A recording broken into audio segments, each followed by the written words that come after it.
Welcome everyone to another episode of the Bolt from the Blue podcast, and I am especially honoured to have my buddy Ray from City Fan TV here with me. Now, for all of you guys that are tuning in, hoping to listen to Colin Savage as well, unfortunately, Colin is just a little bit under the weather at the moment, so we didn't want to bother him too much. And also, Ray and I both know that Colin hates to talk about transfers, and he is one of those guys that will talk about it when it's close to being done or when the shirt's being held up. But Colin will be back on with us after this particular pod. But for tonight, it's just me as the interviewer. I am your Chris Wallace, and you're Donald Trump, or you're Joe Biden, whoever is your particular favorite, is with me right now. We've got Ray from City Fan TV. Ray, how are you doing? I'm all right, Mike. I'm all right. As usual, long days, coming up to midnight in Paris, but we're just about to get cracking on what I think has been an exciting pod. It will be. And now, guys, I promise you, if you stayed up like I did and watched that ridiculous debate between those two clowns in America, I promise you that Ray and I will not be speaking over each other too much and not interrupting each other too much or calling each other clowns or idiots. Well, actually, that might happen. That might happen a little bit. But Ray, let's start off with the first thing. What do you think about the draws that we have just learned about? Sorry, Matt. I'm just going to say up front, obviously, some sad news today that Paul Stewart's wife passed away recently. On social media today. Paul Stewart, obviously, ex-England player, played for Blackpool, Man City, Liverpool, I believe, and Spurs, amongst others. And so he put something out on Twitter. His wife of, I think, 33 years passed away recently. So obviously we want to extend our condolences to all Bev and their families. Yeah, I don't know if Paul listens to this pod. I know a lot of former City players do, but Paul, if you're listening, our heartfelt thoughts and prayers are out with you. That's a terrible loss, and I really, really hope that that you can recover from that in due course. I'm so sorry about that, Paul. But that's a very, very sad note to start off with, Ray. But I guess let's go to our, the format that we kind of agreed, and we're going to start off with the draws. We had the Champions League draw, and we also had the Carabao Cup draw. Ray, what are your thoughts? I mean, the Carabao Cup draw pits us against Arsenal away. People are automatically talking about the source, the wizard and his apprentice or something like that. I think we've already had that. I mean, we played Arsenal twice, and we beat them quite comfortably in the league 3-0, and then they beat us in the FA Cup semi-final 2-1. So that's the most recent game. Arsenal got through against Liverpool on penalties. Liverpool only had 2 first-team players to start that game. Liverpool out! Oh my gosh! I knew you'd be heartbroken. But Arsenal had several of their first-team members playing, and I think it was a 0-0 game. They won on penalties. So well done to them. But it's an interesting draw. I mean, actually, someone asked me who do you want before the draw actually took place, and I said Arsenal, half tongue in cheek. But we need to. It doesn't matter. You got to beat whoever's put in front of you. That's the bottom line. And it's going to give. Hopefully Pep will have a little bit more desire, if that's the right word, after they beat us in the FA Cup. We're playing them in a couple of weeks' time, 2 or 3 weeks' time anyway, up in Manchester. So it'll pit us against them, obviously, quite a lot in a short space of time. But it is what it is, as Pep would say. It's you have to beat whoever's in front of you. Right? Could you just tell people that maybe don't already know?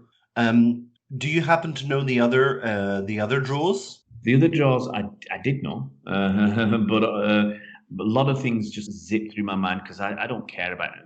I know you were too busy and you were focused on City. You didn't care. I do care about these. but I did see the draw go through, and I was watching it, and now I don't know. Here we go. Everton versus Man United. So obviously that's a really tough game for United away from home. Everton have won all their 3 league games this season, and Everton are looking mustard, aren't they? Well, they're looking better than they have done in the last few seasons. Calvert-Lewin, my. They're looking decent. Brentford, who beat was it Fulham 3-0? They give them a pasting. If you do want to see a fantastic goal, go and watch the Brentford versus Fulham highlights. Bennacer scored an absolute peach. I won't tell you how he scored it, but it's well worth a watch. So Brentford are playing against Newcastle, and Stoke are playing at home against Spurs. Now Stoke beat Aston Villa 1-0 away from home tonight. So it's good. You still got your big teams. You've got Everton, United, Arsenal, City, and Spurs. You'd say from bigger clubs, and then you got some Championship sides, which is the second tier in England. Stoke City and Brentford, and then you've got Everton as well. So it's nice. It's a nice, and Newcastle as well. Sorry, it's a nice draw. Some good teams left, and there's a chance for somebody. Someone like Brentford or Newcastle, one of those teams is going to get through to the semi-final. So you're not far away then from a date at Wembley if you can get through that semi-final. So it's a fantastic draw. Ray, before you go into the other draw, I think a lot of BFTB supporters would love to have your comments on the game against Burnley, because obviously we didn't do a pod on that because we're trying to do one per week, but lovely performance by Ferran Torres. What did you think of that particular game? Briefly, look, Burnley didn't offer enough to put us under any threat. The first half we were extremely comfortable.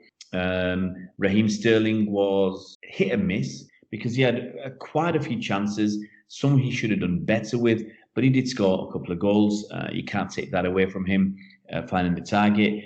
Generally, the performance was good. I think that's a combination of us and us being decent and Burnley not putting up much of a threat. Their striker had just come. Was it Barnes? Had just come back from injury. It's his first game for several months, so he was a little bit off form. They had a couple of half chances, but we were far better than them all over the pitch. We had a debut for Cole Palmer. That was nice for him. We did actually start with a very strong side with about 8 and 9 first teamers. It was so strong. It was so strong, and it's people are wondering, is it because a backlash because we were so poor against Leicester that Pep's thrown most of the same players out again, or also that we want to get through the competition that on French TV, I think they call it the Manchester City Cup, because we've won it the last 3 seasons and 5 in the last 7. So they call it the Manchester City Cup. It's our trophy, and we won it back. So, Ray, what did you think of the young Ferran Torres? Torres, he had a great game. My notes were, he started. If you look at what he's done this season, he started a little bit, I wouldn't say nervous, but he's not full of confidence. He's just finding his feet. And he started this game the same. But as soon as he had an opportunity, he burst past one player. And you could see from that moment his confidence was growing. He showed tremendous pace. Yeah, some good dribbling. There was one, and he was switching wings, so he could do it on the right, he could do it on the left, and you could see that pace where he knocked the ball past somebody and bang, he was gone. He left him for dust. And on the other wing, there was another one where he chased someone for the ball, and he gave the guy something like 2 or 3 yards start in a 10-yard dash and almost beat him to the ball. So it's extremely encouraging. So soon in his City career, after 3 or 4 games, he's showing that he's probably getting over his nerves. He's only 20 years old. New country, new language, new lifestyle, new culture, new weather, new food, new team, everything. And after 4 or 5 games, it looks like he's got that confidence. He's a quick listener question here. A quick listener question asking, Do you think that he will be able to adequately replace Leroy Sané? I mean, Well, it's a silly question in a way because we don't know, but on yeah. your first impressions. Well, what I'd say is Leroy Sané didn't play for us last season, and the season before he hardly played in the last 6 months. So for the last 18 months, we've not had much of Leroy Sané. So we played without him, and we were formidables. In the last 4 or 5 months, we won 14 games on the bounce, and Sané probably started 3 of them. So Leroy Sané is a wonderfully gifted, talented player who always got me off my seat. He was the most exciting player in the last few seasons at City for me. But he's gone. We've got to move on. Ferran Torres is only 20. He's coming in at a similar age to Sané. Probably played a few more games. He's exciting. But, I don't want to put too much expectation on the young man's shoulders.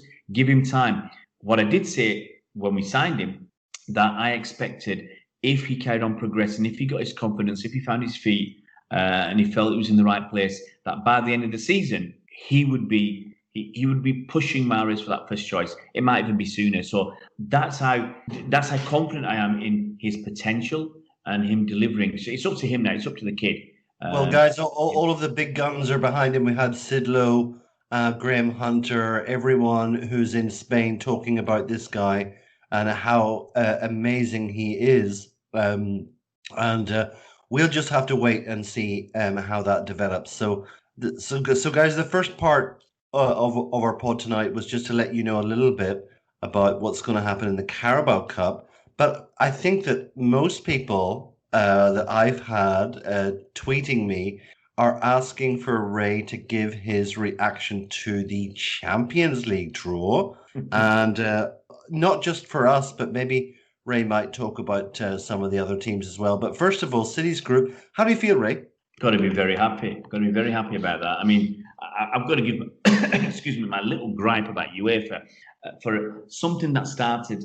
They've now not just done the Champions League draw, but they've given out some awards as well. So honestly, the way I looked at it, it was the awards were on the back of the people wanting to watch the Champions League. So you have to sit through the awards, and for me, they should have done that as a separate ceremony or whatever, separate thing on a different day to see how poorly people thought about their awards, because we were forced to see that. But the whole thing lasted about 1 hour 20 minutes. And it is quite frankly, it is quite ridiculous that you have to sit through all this. I was doing an actual live show at the time, and I actually said I didn't start my live show until it was 40 minutes in to the program on UEFA, because it was just a waste of time. I don't want to hear about last season. I don't, everybody pretty much is waiting for the draw to come out. And City, look, we know we've got a very, very good draw in terms of, who could we have got? We could have been in potentially Manchester United's group.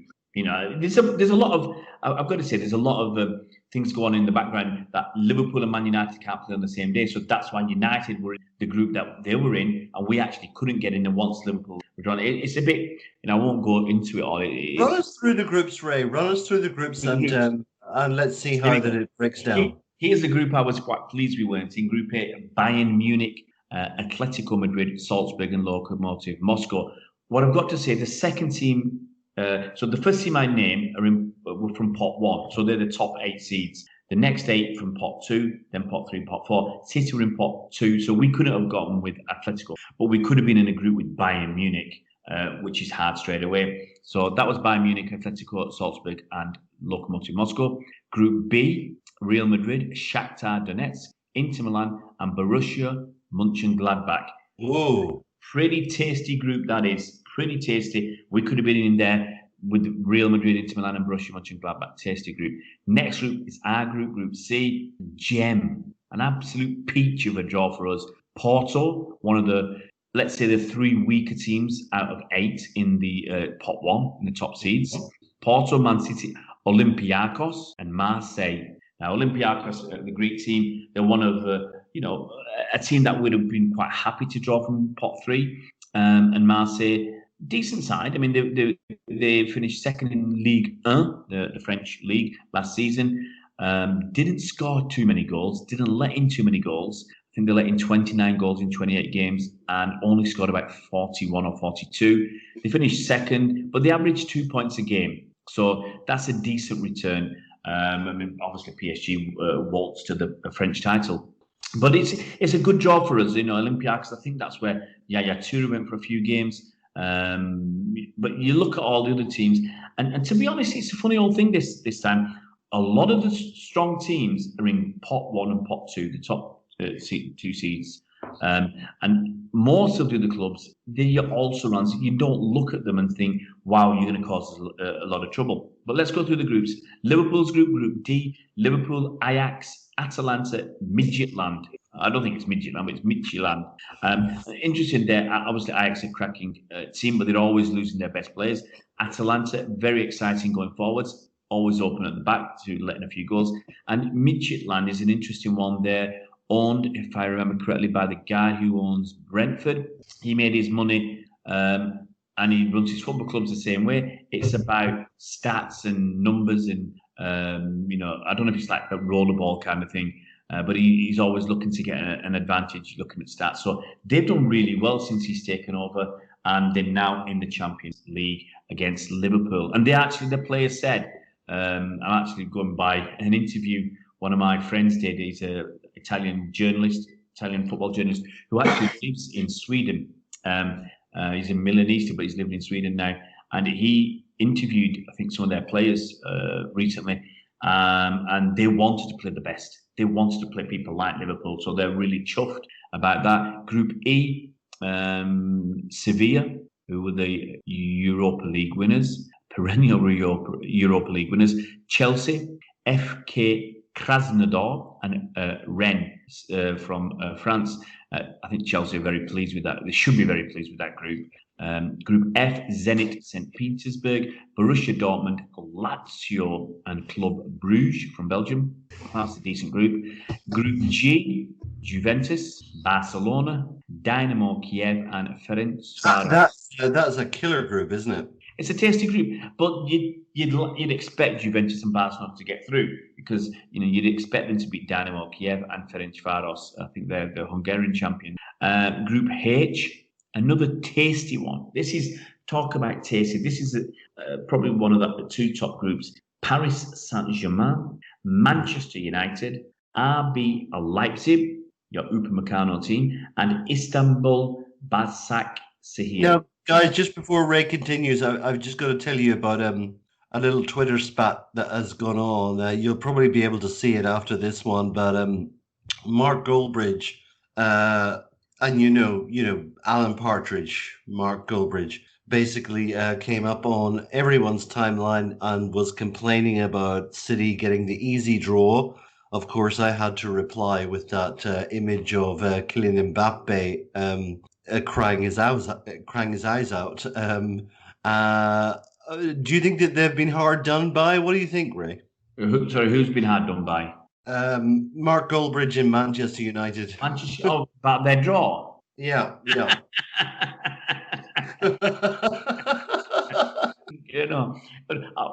Look, they were a little. I said earlier on, they were a little bit unlucky because what UEFA do, they pair clubs from the same country. They give them a pair. So usually it's the biggest draw in that country. So Liverpool are paired with United. So the way they do it is Liverpool will play one day, United will play the next day. It's for TV viewers. So as soon as this happened, it came to the end, and United could only, because Liverpool were in top half, let's call it, of the draw, A, B, C, D. United could only go in groups E, F, G, H. And so they ended up going into this group with Paris Saint-Germain. And look, I always say the more they cry, the better it is for. So, Ray, what gave you the biggest laugh tonight? Was it Manchester United's Champions League group, or the fact that Liverpool got dumped out of the Carabao Cup?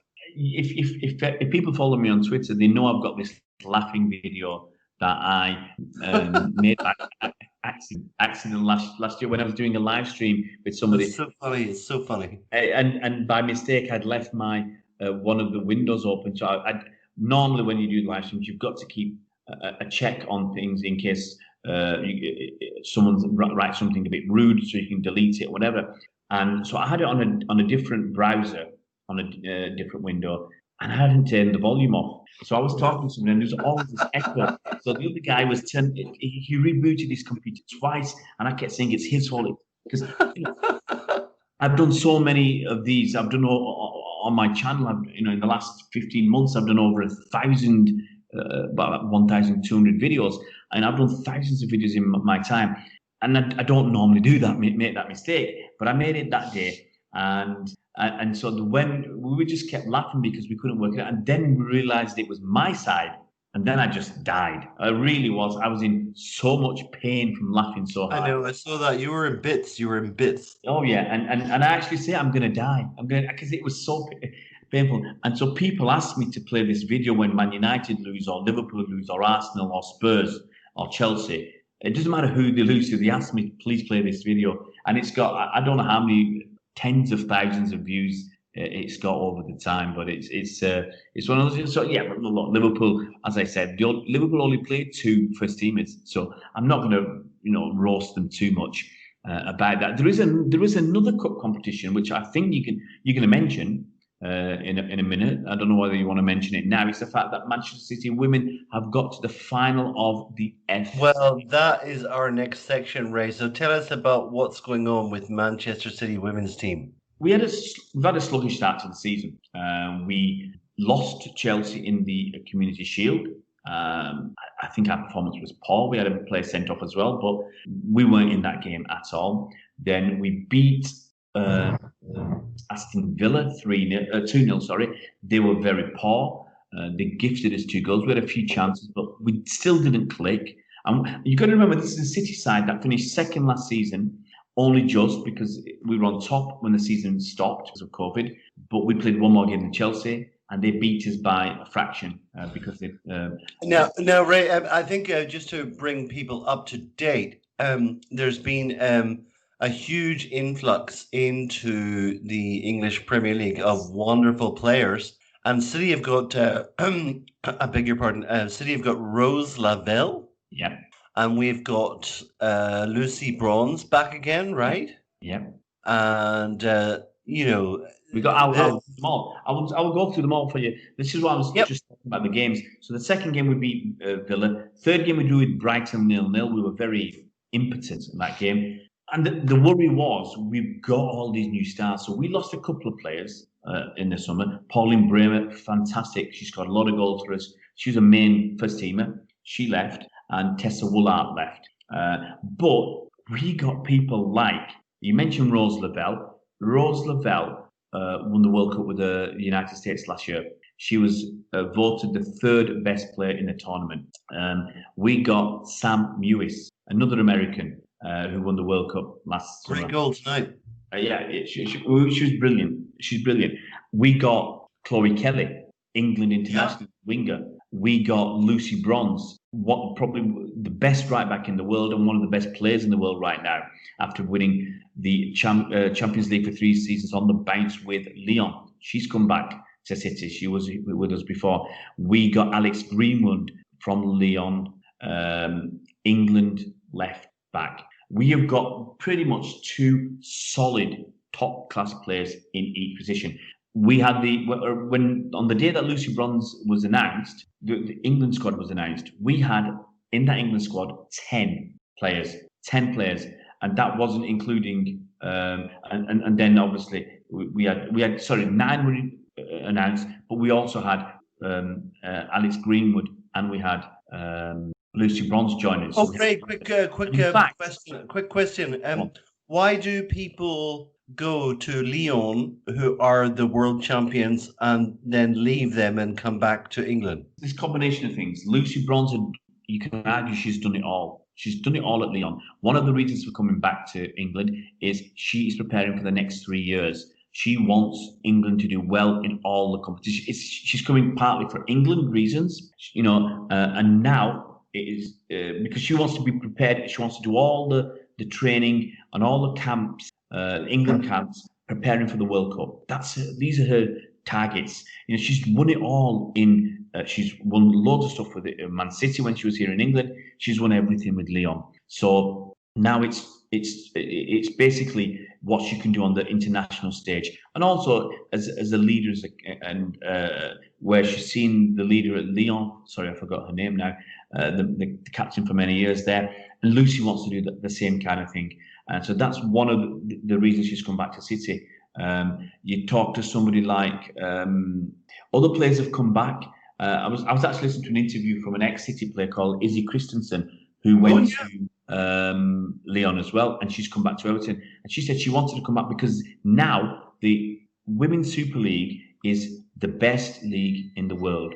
It's where you're going to test yourself the most. All the players, American players. I kind of think it might be more to do with baked beans and black sausage. It's a combination, Mike. It's a Coronation Street. It's a combination. Some people want to come back for the culture and everything else they've left behind, and they miss their families and all that. But it is the strongest league in the world. The influx of Americans that we're getting is incredible. Everybody's getting them. United are getting them. Spurs are getting them. Everybody. Aston Villa, I think we got somebody. So many good top class players are coming from America and from Europe. The best. There's one of in the award ceremony today. One of the top players is a Chelsea player who was playing for, I think, Wolfsburg last season. So everybody's coming from Wolfsburg. They're coming from America. They're coming from Lyon to the Women's Super League. It is Japan and South Korea too. Well, exactly. And I think it's either going to be the strongest this season or next season. And the next couple of years, this is going to be the strongest league in the world because we're getting the influx of managers, the influx of the best talent. It's the best league. People want to test themselves, and English players now feel it's the time to come back. They've gone off, they've won the big stuff. Lucy Bronze has won the Champions League 3 times. Alex Greenwood has won it. Izzy Christensen has won it. She's gone back to Everton now. So a lot of these players have won it.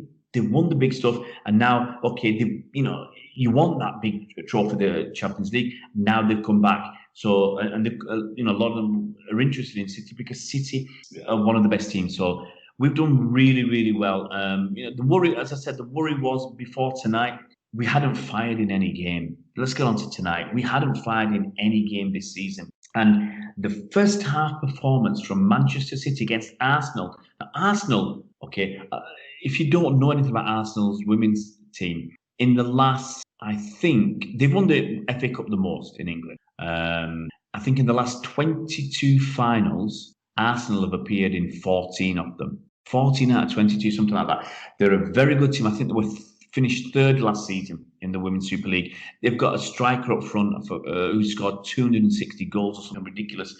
They were a very, very good side, and we made them look average. Honestly, there's no getting away from it. Our first half performance, and I've said this, it's the best performance I've seen this season, and I would throw the men's in as well. It was the best performance by far.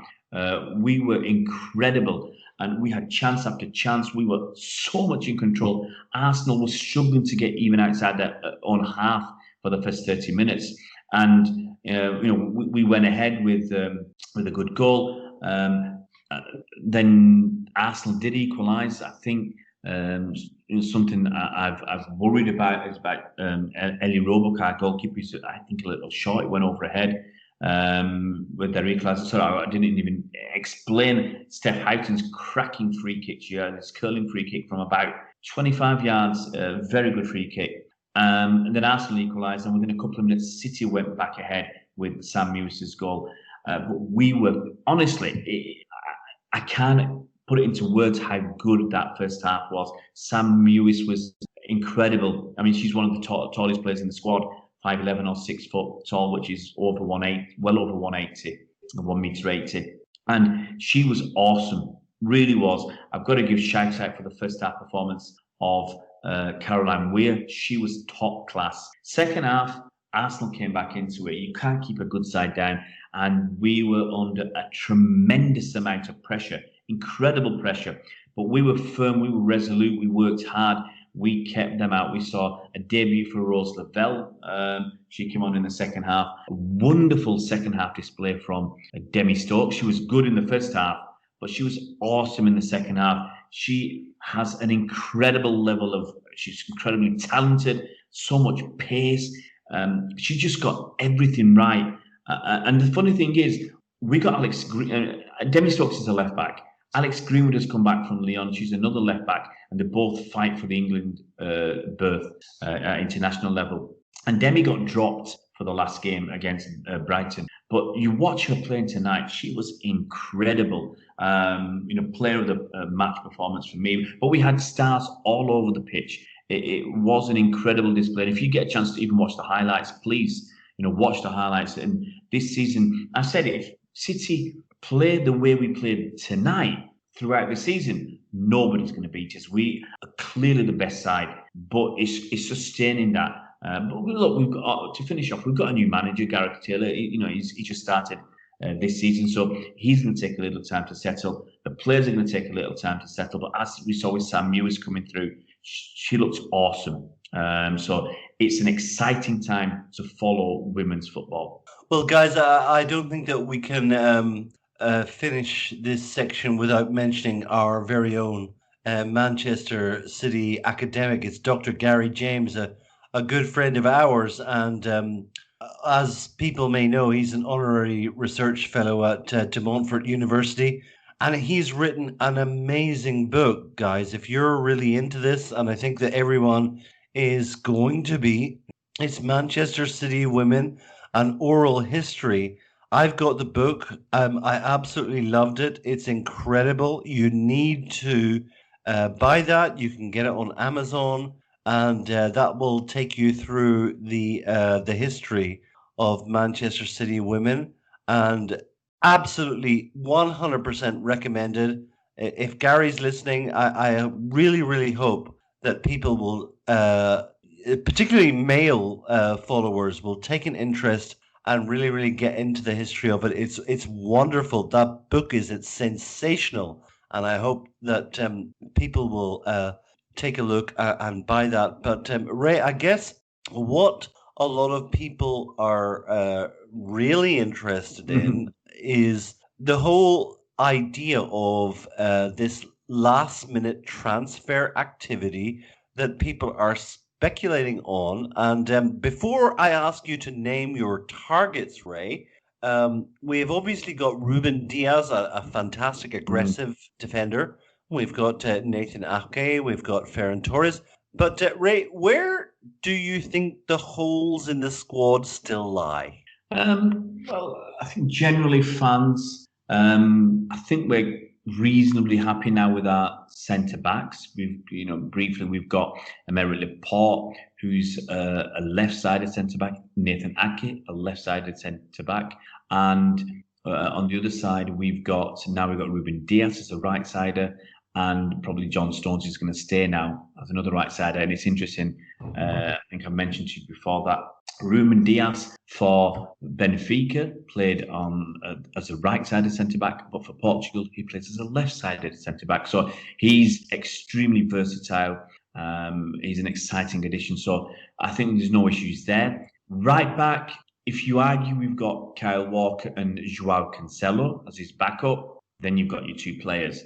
Left back is a huge problem, I think. Oh yeah, and that's where City fans are extremely concerned because we playing with Ben Mendy now. Ben Mendy has had a tough time at City. Ray, we just had a comment up on our pod just as you were talking, saying that Mendy looks like a player with a wardrobe on his back. What do you think about that? And I tell you what, mate, it's a big wardrobe. It's a double wardrobe because he doesn't look anything like the player he did at Monaco and the first season at City, where he played about 7 or 8 games, and we thought, wow, we've got a star on our hands. He got injured. He came back. Second season he started, and we thought, we've got a star on our hands. And he got injured, came back the third season, and then we just thought, we've got a flop on our hands. Tagliafico. But possibly, I'll come up to him. But so Mendy's an issue. Okay, and that's what we're worried about. Obviously, we let Angelina go on loan, so he's gone. Zinchenko is another one who covered at left back, and he did extremely well. He had so many offers a few seasons back. He said, "No, I'm going to stick it out." And we thought he was about to leave, and he said, "No, I'm going to stick it out at City." He likes it here. We kind of, in inverted commas, rescued him from nothing. In the Ukraine when there was no football, and so we resurrected it or made his career for him. So he feels that debt to us. So he stuck around, and then he ended up being in the Centurion side and the formidable side because of injuries to Mendy and Delph. So he got lucky. And there's a feeling that he's going to try and get lucky again and stick around even longer. He's happy to be here and doesn't mind that he's not playing so much. But obviously, he was left out of the squad for the game against Burnley. People said, "Oh, he must be leaving." Apparently, Pepper said, "No, he'll be out for a week or two."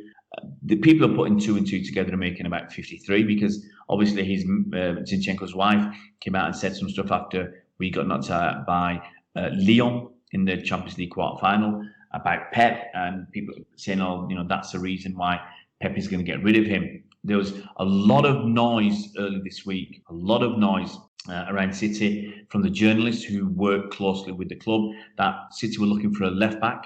And how desperate do you think the need is for the left back? Well, if you look at it, Ben Mendy is going to struggle all season, in my opinion. And I don't want him to fail, but he's going to struggle.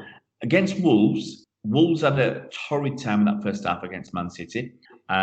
But at half-time, they decided that the manager said after the game that they weren't attacking the pressure points, and that was Ben Mendy. Second half, he got torn up and down, torn to pieces. So many people, everybody wanted to take him on. They isolated him. Traore beat him for pace. Neto beat him for pace. He was poor that second half. You can't have that kind of performance. I don't care about the other people's pace. So people know Ben Mendy is a weak link. So they went for him. So that's a problem. Cancelo's been out injured. Now, I think Cancelo could be a fantastic addition going forwards on the left. He played the last 4 games of last season. Maybe Nathan Ake as well as a left back? Well, we could use Ake, but the thing is, people keep saying Ake could play as a left back. He played 1 season as a left back for Watford on loan in 2015-16. I don't know if that's good enough. Yes, we can put him out there if needs be. I don't want us to be a needs be team. I want us to put better players out. Ray, I think what we need is a little scrapper, someone that will fight for the ball. What I wanted a complete left back. I mean, is that too much to ask after so many years? Something we might touch on later, but when I did a team for the last decade, Kolarov was the winner of the left back berth. I know it should have been Willie Donachie, but that was the team of the decade, right? But I'm saying we didn't have alternatives. With over 1,000 votes on that left back slot, he won. He got 55%. Right. Let me put you here and now and ask you. Go on. When was the last time that you thought that we had a superb left back? Now I'm gonna put you on the spot, and I'm gonna say that I think it was Willie Donachie, but that's because I'm so old. Yeah, Wembridge. Wembridge. Who? Wembridge. No, he was rubbish as well. The ex-Chelsea player. When do you think that we last had a really great left back? Honestly, I can't think of one in my memory. I might have to go back to someone like Willie Donachie. There might be. I can't think. I can't think. In the last 15 or 20 years, I can't think of anybody. Honestly, I'm struggling. Stuart Pearce, but he was past it when he came to us. I can't think of anybody. So that's Stuart Pearce. Was he a left back? Yeah. Yeah, you'll see he was a left back for Forest. But the thing is, we have struggled. It's a problem position for us, and I don't think Mendy is going to cut it this season. He's not doing it so far. And if Zinchenko is a midfielder who's converted to a left back, he always makes mistakes. I want somebody who is an excellent defender, and it all depends what Pep wants. I want somebody who's an excellent defender who can go forwards. Pep wants his left back to be an excellent crosser of the ball and a winger. And some people would say, well, why don't you get a winger to do the winger's job and let the left back do a defending job? But that's not the way Pep plays. Pep wants his fullbacks to be inverted. He wants them to go wide and put crosses in and work with the attacking midfielders and the wingers to create spaces and to get in behind the defence. So I understand all that. The two options that seem to be named, and I'll throw a quick third one in. The number one is David Alaba, 20. I think he's still 28 or 29. The Bayern Munich left back who can also cover at centre back. He's been playing for Bayern Munich at centre back this season because they needed him, and they won the Champions League. So the only problem with Alaba is that he seems to be holding them to ransom for more money. I think he's in the last year of his contract. Bayern Munich have now said they'll hold him, they won't let him go, even if he leaves for nothing next summer. The rumours are that he doesn't want to come to England. I don't know. Money does talk, and he would be a cracking person to have. There's this other fellow called Tagliafico. I think there's another called Telles who might be going to United, but Tagliafico seems to be the name mentioned a lot. He's going to cost around 23-25 million euros. He's played for Ajax. My concern, I've not watched the guy play. I've not managed to get hold of any journalists or analysts. Yeah, myself and Mark McLaughlin watched the YouTube highlights of Tagliafico tonight, and he does look like a little scruffy, hard-ass little player. And I think the thing is, Mike, you've got to remember what I've told you, that on a 3 or a 4 minute YouTube video, even a 10-minute. Yeah, that's true. Video, that's true. You know what you're going to pick. You're going to pick the best bits or the worst bits, and so they could cover. Well, Sven did that, and well, don't talk about Sven, But that's the thing.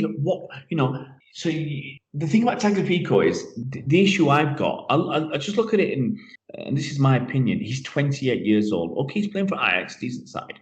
His background is Banfield Independiente in Argentina, and I think he went on loan to somewhere in Spain, for a little while. Now, 28 years old, why has he slipped under the radar? Why hasn't somebody else, no disrespect to Ajax, why hasn't somebody else come in? Because he plays for Ajax? No. What I mean is, the guy is 28. Okay, he had 5 years at Banfield. He went to Real Murcia on loan for a season. He's been an Independiente in Argentina until 2018. Why, at the age of 26, was he noticed and then went to Ajax? Why has it taken so long for anybody to notice this guy? If he's that good, that's always my question. If you're that good, why is it taking to the age of 26 to go to someone like Ajax? And it's not as if he's gone to someone at that sort of age. You'd be expecting him to go to Barcelona or Real Madrid or a top club. Why has he gone to Ajax, who are a decent side? That's my issue. That's my concern without watching him play. And I don't want to rely on a YouTube video. I want to see, like the last few videos I've done on players, I've talked to journalists who watch them, sports journalists, football journalists. I've talked to analysts whose job it is to watch a particular league. So when I talk about Kounde, I talked about him recently, I talked to a guy who watches La Liga. That's his job. He's a football analyst watching La Liga. He actually is a Portuguese guy with Portuguese heritage. He told me all about Ruben Dias because he watches the Portuguese league as well. And he's obviously a fan of the Portugal national team. That's his team. So I'm talking to people who watch the games day in, day out. He's a qualified coach for the last 8 years, taking all his licenses and everything else. So you'd like to think he knows what he's talking about. And you get a lot more talking to someone like that than you get watching a 4-minute YouTube video. So that's my issue about Tagliafico. He's not gone anywhere big. For me, that's a concern. And actually, what about the other guys, Ray, like the young Algerian and Theo Hernandez and people like that? Rayan Aït-Nouri is the guy I did a video on several months ago, and for me, he's an exciting talent. He's an attacking fullback, and I think that's important. He's a really attacking fullback, playing in France. I think he's of Algerian background, but I think he's going to end up playing for I think he's going for the French national team. let's be honest, there's more money in France. It's not the only reason, but if you're born in France, you might have Algerian. Just to interject, Ray, is that not what we don't need? We don't need another Jesus Navas. We need someone that can defend the ball.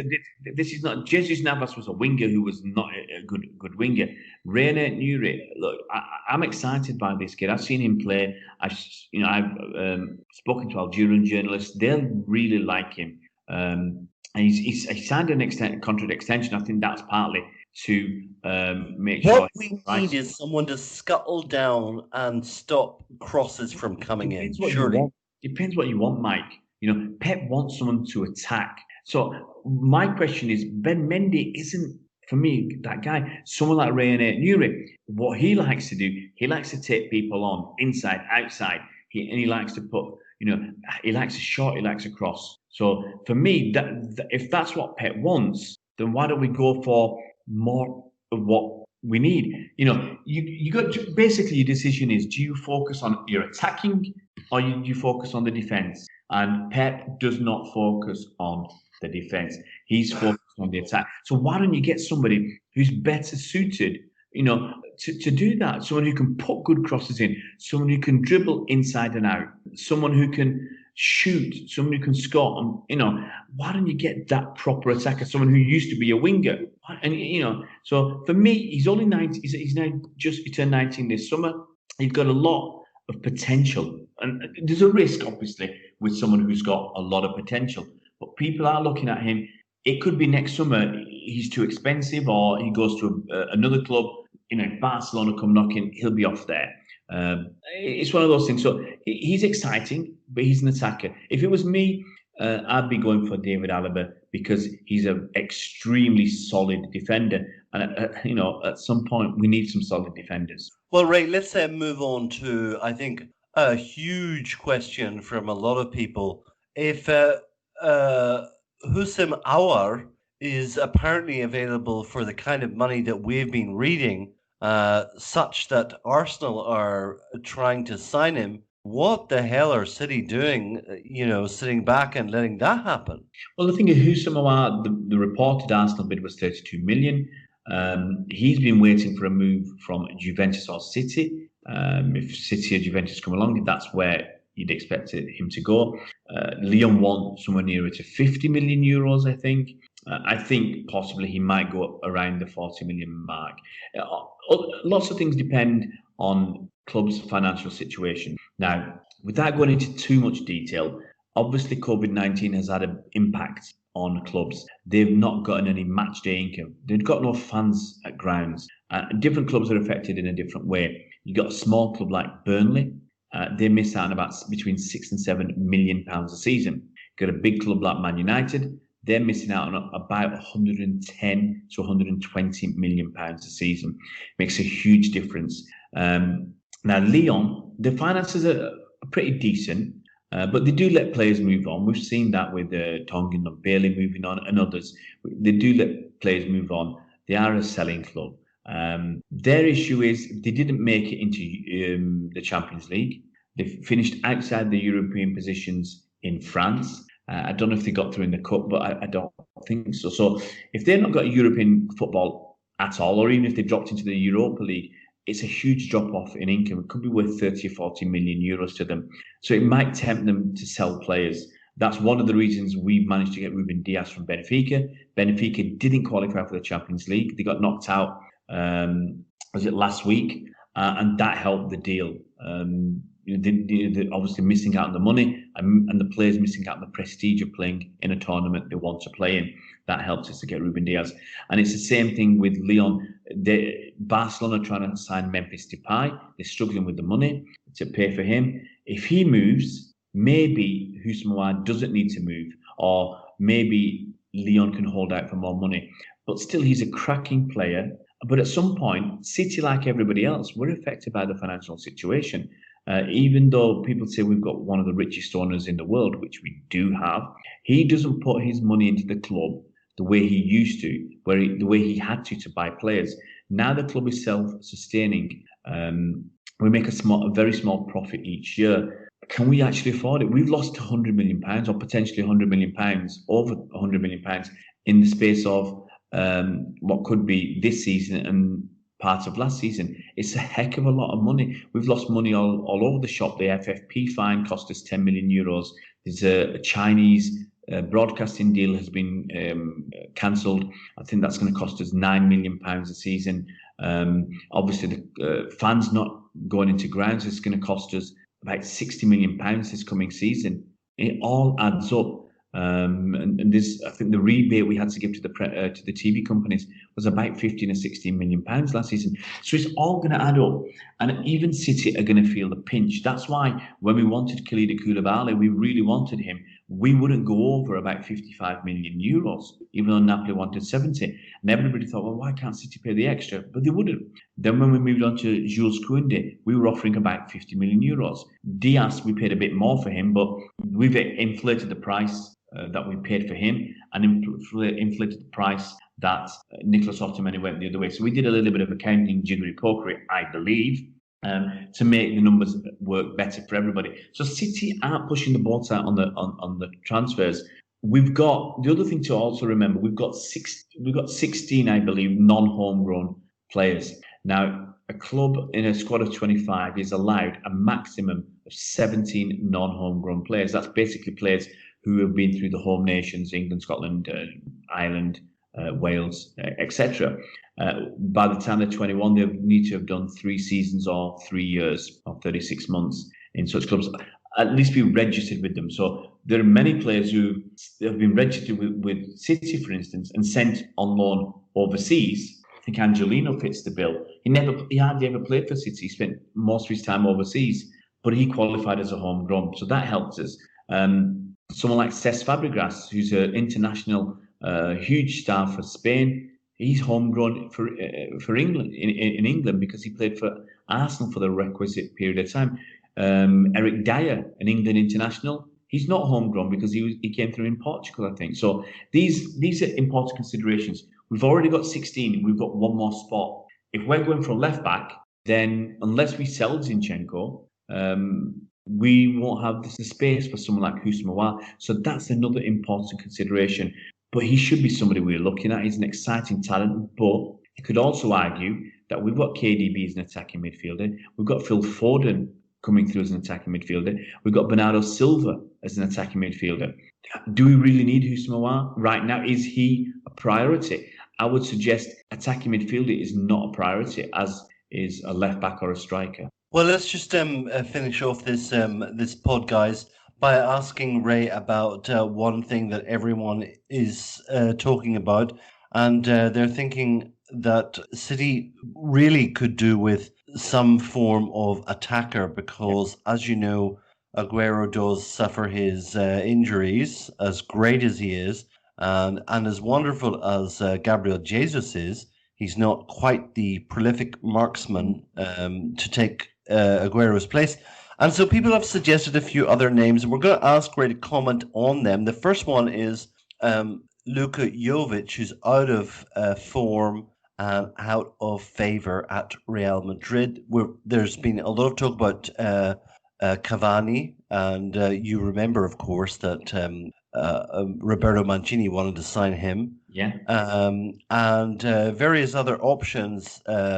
We used to have 4 strikers, guys. You remember those days? Back in the day, we had people like Balotelli, we had Tevez, we had Aguero and Dzeko. What do you reckon, Ray? Luka Jovic, he's still young. He's only 22 years old. He's quite tall. He's quite bulky. He had a great season a couple of seasons back, if you remember. That's why he came to prominence. But the thing is, when he was on loan at Eintracht Frankfurt for a couple of seasons. He had a great season. He scored 2 seasons. He scored 25 goals in 54 games.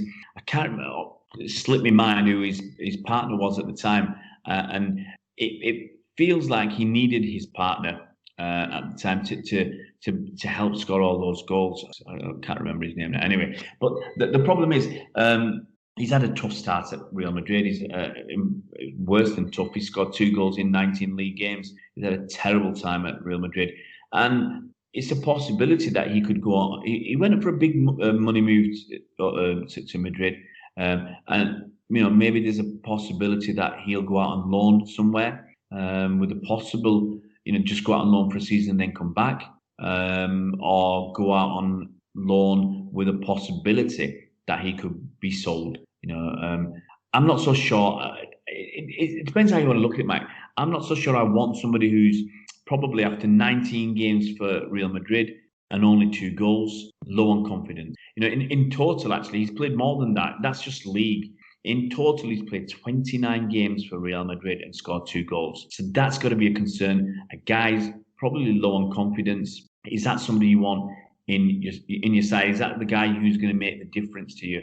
I'm not so sure. He was a good talent and probably still is a good talent, but that worries me. Moving on to how about Cavani? Cavani's 33 and a half years old.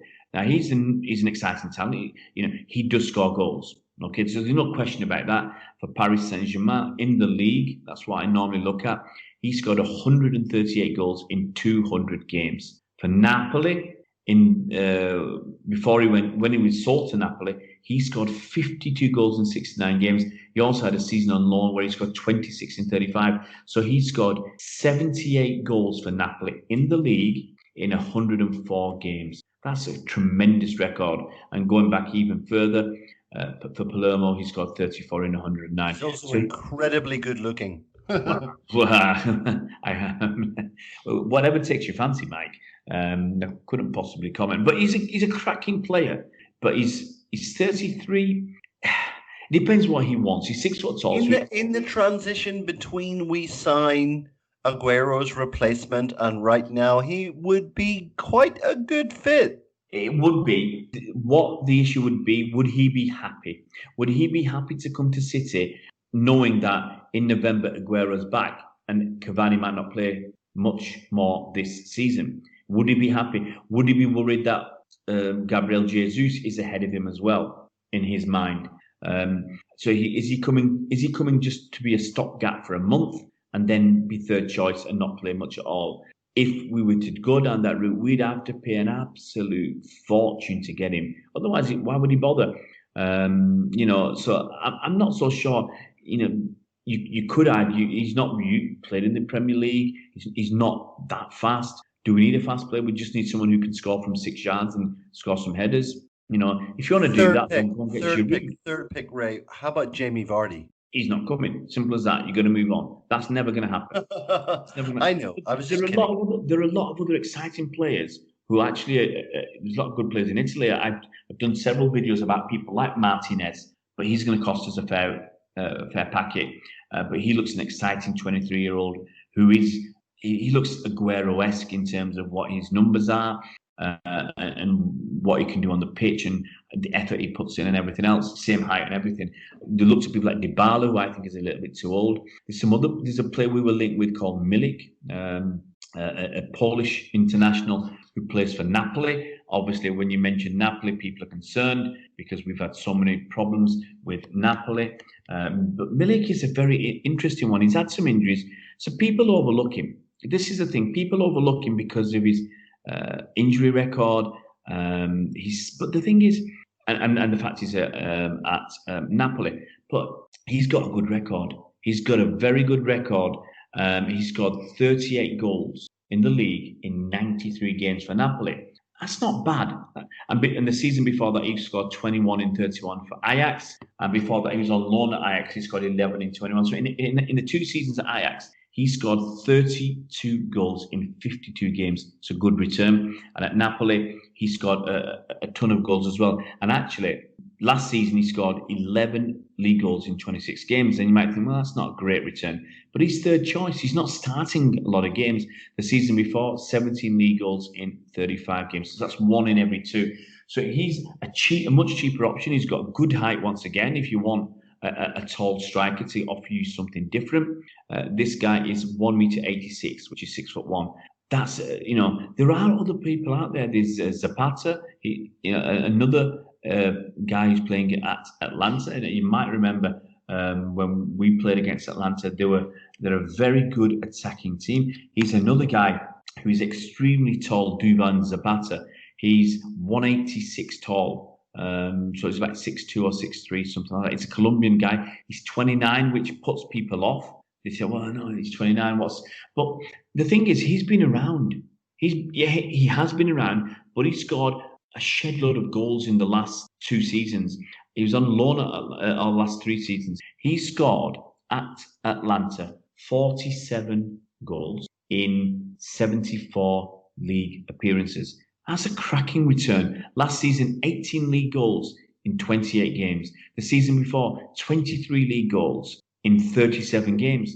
That's a fantastic return in the last 2 seasons. And, he's had his injury problems, but you'd like to think he's probably over them. In the last 3 seasons, he's played, actually, in the last 4 seasons, 38 league games, 31, 37, 28. So it's just his age that people are worried about. But, well, guys, I think that after an hour of this, I think we've got to draw it to a conclusion. But what I'm going to do to finish off, I'm going to try to predict what Ray might say. Now, there's only a few days left on this transfer window. And of course, it's extremely difficult to get players in these circumstances. But I'm gonna take a guess about the 3 players that Ray would get if he could. Mm-hmm. And here are my 3 guesses. Okay, I'm gonna guess that for left back that he might go for Tagliafico. For central midfield, I think that he actually might go for a guy that we haven't talked about too much, is Ismail Manasseh, who is valued at over 50 million. But obviously, Milan do not want to lose this guy. And for the striker, given what he said, I would possibly go for Milik. Now, how many did I get right, Ray? 1. One. Honestly, left back. My first choice for left back is David Alaba. My second choice is Rayan Aït-Nouri. My third choice, only because I only had 2 choices, is Tagliafico. Ismail Manasseh, wonderful talent, 22 years old, player of the tournament last year in the Africa Cup of Nations, as Algeria won that competition. He is an aggressive little scrapper, isn't he? Yeah. For me, he's got the qualities I've seen in 3 City players. He's got that defensive mind of Fernandinho. He's got the box-to-box of Yaya Toure. Really nasty too. I love that he's so nasty. Yeah. But also he's got that turnaround and dart impudence of David Silva. He's not got David Silva's passing and setting up of goals and assists and all that. But he's not got Yaya's stature and the run. But he's got bits of each. You can play him at the base of the midfield where Fernandinho plays as a Fernandinho type midfielder. You can play him alongside Fernandinho or alongside Rodri. So this, supporting the defensive midfielder, or you can play him in a more advanced role and supporting your attacking midfielder and protecting him. He just snaps at your heels. I've watched him. He's just bang, bang, bang, bang, bang. He's like such a nasty little player, but lovely. A phenomenal talent. 22. The analysts I speak to, and the journalists, absolutely adore him. And next season, he's on an upward curve. That's the thing. He's on an upward curve, and you can see that upward curve. And the striker, I would take Lautaro Martinez. If I had to get someone now, it depends what I want. Lautaro Martinez is 23. If I want somebody who will take over in a year or 2's time from Aguero, Lautaro Martinez could fit that bill because he'd learn from Aguero. He'd learn from Messi when we sign Messi next season. He'd learn from these players. You still think that we're going to sign Messi next season? Mate, we've got 4 days left. We could sign him this season, but we might get Messi. But whatever. But this guy can take over from Aguero. What I want him to have is Lautaro Martinez. If you have a season with Aguero, and then you can take over. But he's young and he can still progress. If I was looking for an experienced person who is going to come in as a short-term, then I'd probably look at Milik or Zapata. I'd look at either of those two to come in.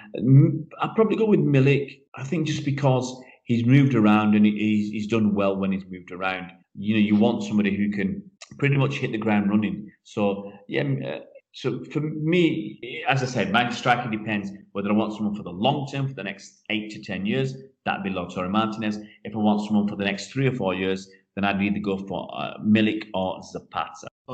Okay, guys. Well, you've heard it here. You've heard Ray's opinions, and we would really love you to listen to this and give your reaction. But I think we've taxed Ray quite enough for one night.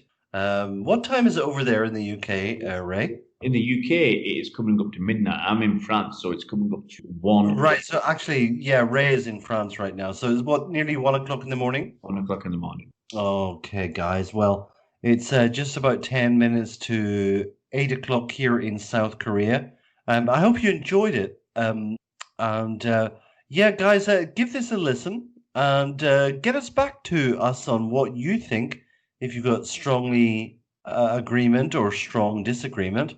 But thank you so much for tuning in, guys. What we're going to do is we're going to put this out as fast as possible straight after this pod, just to ask you to comment.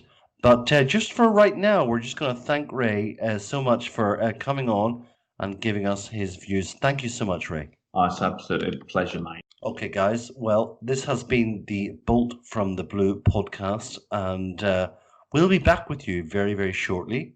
But until then, as we always say, have one on us. Have one on us and up those blues. Thank you so much, guys.